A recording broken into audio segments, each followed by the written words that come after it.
Hi everyone, welcome back to my YouTube channel. Today's topic is about Council of Ministers, and the topic is very much relevant with the recent news, the current news that is of Council of Ministers. Recently, as you know, our Prime Minister Narendra Modi, he oversaw the swearing in of 43 ministers and dropped 12 ministers.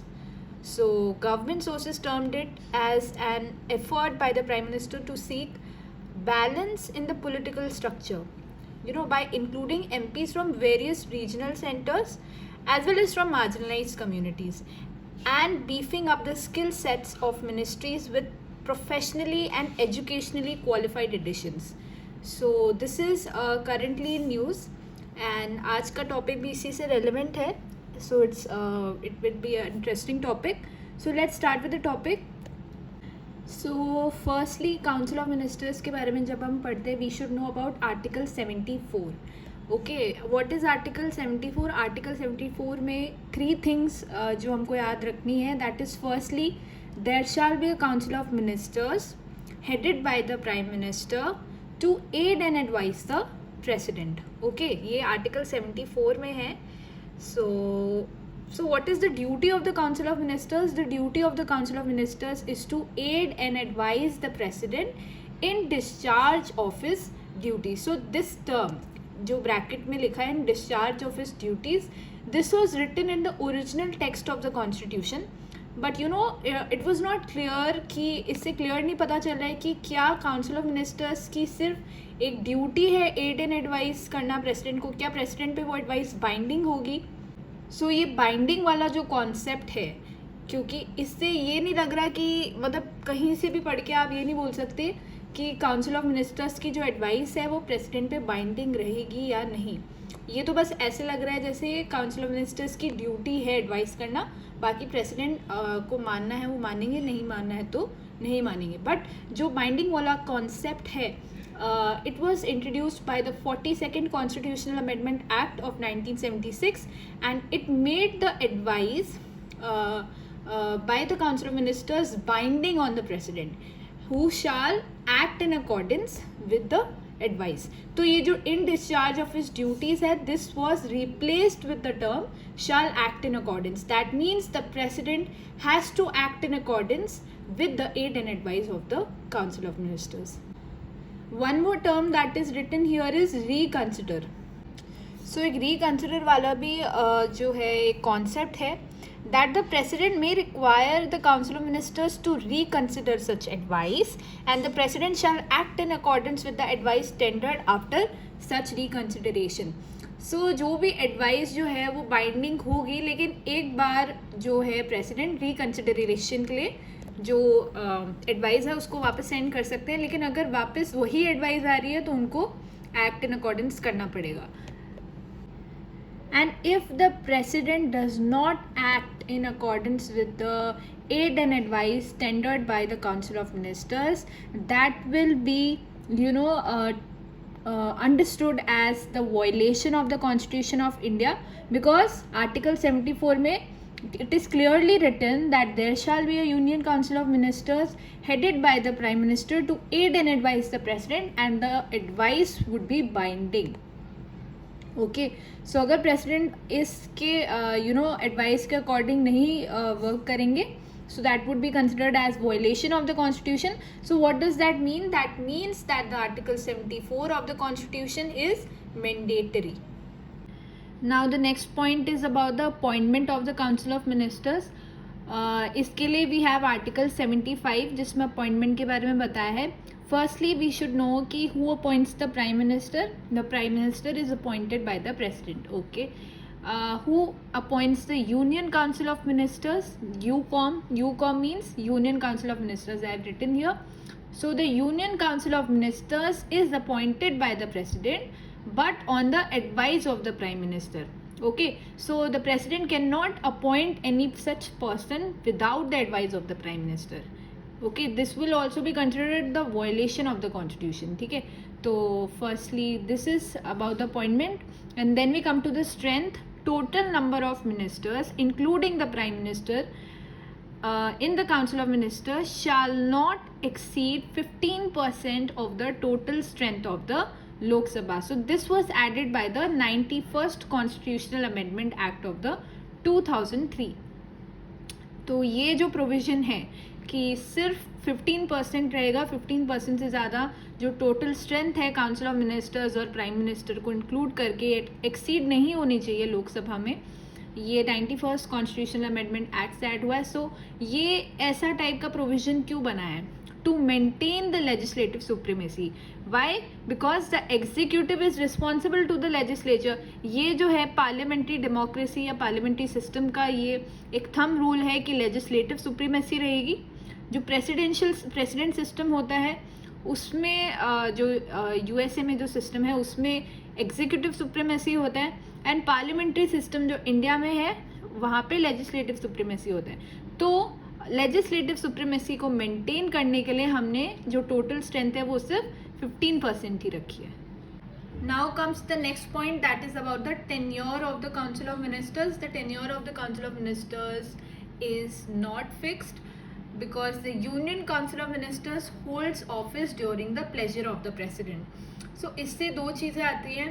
एक तो collective responsibility वाला एक जो principal है and individual responsibility, ये हम आगे पढ़ेंगे. Now we'll read about the types of ministers. So इसमें जो हमें चीज़ समझनी है that is this is an orbital structure. Types of ministers, सबसे पहले है प्राइम मिनिस्टर, उसके बाद जो सर्कल है वो कैबिनेट मिनिस्टर्स का है, उसके बाद है minister of states independent charge, then come state ministers and then come deputy ministers. Okay, जो भी मिनिस्टर्स प्राइम मिनिस्टर के बहुत ही क्लोज और जो भी मतलब ऑफिस कैबिनेट मिनिस्टर्स या जो भी मिनिस्टर्स होते हैं जो प्राइम मिनिस्टर के सबसे क्लोजेस्ट होते हैं वो सबसे ज़्यादा पावरफुल होते हैं और सबसे ज़्यादा इन्फ्लुएंशियल होते हैं. सो टाइप्स ऑफ मिनिस्टर्स में firstly cabinet ministers. Cabinet ministers are the senior most ministers, the most closest to the prime minister and the most powerful and influential ministers. इनके पास जो भी मेजर एंड इम्पॉर्टेंट मिनिस्ट्रीज हैं जैसे home, defence, finance, external affairs, these are vested with the cabinet ministers. Member of the cabinet attends its meetings and play important role in deciding policies. Okay, now comes the minister of state, independent charge, then state minister और last में है deputy ministers. जैसे cabinet minister senior most होते हैं वैसे deputy जो है वो सबसे junior होते हैं. mostly ये training टाइप इनका रहता है. not members of cabinet and do not attend cabinet meetings. Okay, so one more thing that is the principle of collective responsibility and individual responsibility. Now responsibility here means answerability. Okay, collective responsibility of the council of ministers means that they swim and sing together. अगर एक भी council of ministers के against no confidence motion pass हो जाता है तो जो entire council of ministers हैं वो सिंग कर जाते हैं, मतलब they have to resign. So this is a kind of collective responsibility and they are only responsible, they are only answerable to the Lok Sabha and not to the Rajya Sabha. This is also a point that you should remember. तो collective responsibility का जो principle है it is stated in article 75 and individual responsibility in sense कि each and every council of minister is responsible to the is answerable to the president. Why? Because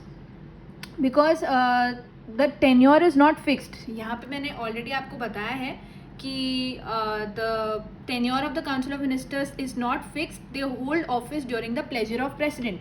तो इसका मतलब ये है कि अगर सारे काउंसिल ऑफ मिनिस्टर्स लोकसभा में कॉन्फिडेंस एंजॉय कर भी रहे हैं लेकिन अगर प्रेसिडेंट उनसे सेटिस्फाइड नहीं है या they don't win the satisfaction of the president, they can be removed anytime even if they enjoy the confidence of the Lok Sabha. So this is about the individual responsibility, that is the pleasure of president, article 75. So as a team they are collectively responsible to the Lok Sabha. This is about the collective responsibility. Now comes the last line here is written that council of ministers and cabinet are used these two terms are used interchangeably, but they are actually very different. So what is the basic difference between Union Council of Ministers and Cabinet? Cabinet और Council of Ministers को कभी कभी लोग एक ही चीज़ समझ जाते हैं, लेकिन this is a different, these two things are very different. Council of Ministers is, you know, a wider body consisting of 60 to 70 ministers, whereas the Cabinet is a smaller body जिसमें सिर्फ 15 to 20 ministers होते हैं जिनके पास major और सबसे important ministries होती है. I told you home, defense, external affairs, finance and all these things. Okay, so second is 3 categories होती है council of ministers में: cabinet, state, deputy. And cabinet में we have only cabinet and they are part of the council of ministers. Third point is they are vested with powers. Council of ministers are vested with powers but only in theory. इनको भी powers होती है but theory में ये ज़्यादा powerful होते हैं, लेकिन कैबिनेट जो है वो इन प्रैक्टिस रियल लाइफ में more and important powers cabinet के पास होती है. Fifth point is functions are decided by the cabinet. The council of ministers functions, उनको क्या रोल प्ले करना है, किन चीज़ों पे उनको किस चीज़ पे पॉलिसीज़ बनानी है, ये सारी चीज़ें कैबिनेट डिसाइड करता है. और कैबिनेट का फंक्शन है to direct the union council of ministers.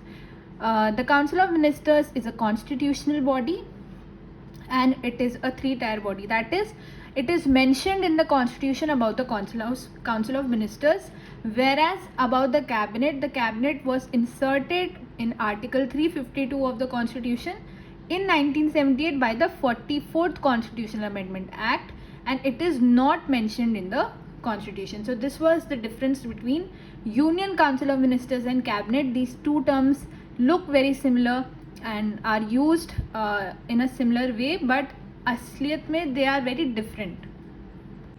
So this was our today's video. If you like the video, please like, share and comment and subscribe to my channel.